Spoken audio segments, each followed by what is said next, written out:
Hi everyone. Hello. Nice to meet you all here today. Brilliant speech. Thank you. I'll keep it sweet. I haven't got as much as and in detail as before. It's brilliant.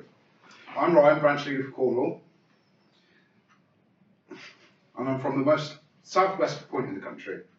A beautiful place where we're surrounded by old engine houses from our rich mining history and many ancient sites such as standing stones and quoits, which if you don't know are those stone structures, about 3 or 4 pieces of granite with a roof on top, sometimes used as ancient burial chambers thousands of years ago.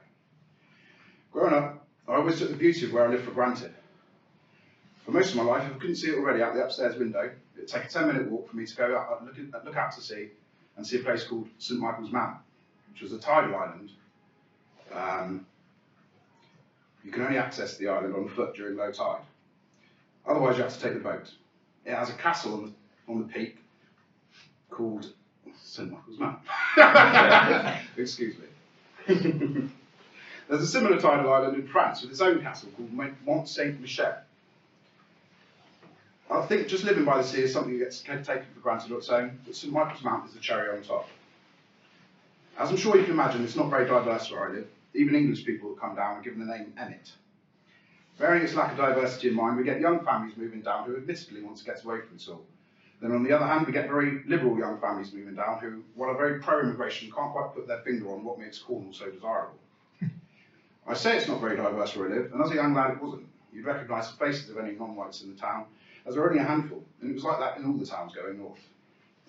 It's not like that anymore, and while the indigenous population is still the vast majority, over time the change in demographics is undeniable. We had our first Turkish barbers in the closest town around 2020, and since then we've now 2 more with all the takeaways, typical phone shops, vape shops, and the foreign men that work in these places in groups outside. This is also a town rife with homeless drug addicts, where a fair amount of the buildings have been boarded up for a while, and where if a new business takes the building on, it was no surprise if it doesn't last a year. All this is very sad to see if I think back on how it used to be. But it's apparent that it's like this throughout the country, and I'm sure I'm preaching to the choir. But our problems do not all stem from the people that may not belong here. We've many young, able-bodied men raised in a culture of benefit entitlement, sometimes with no social skills, hooked on computer games, no intention of ever being productive, and no view for the future. They need pulling out of this.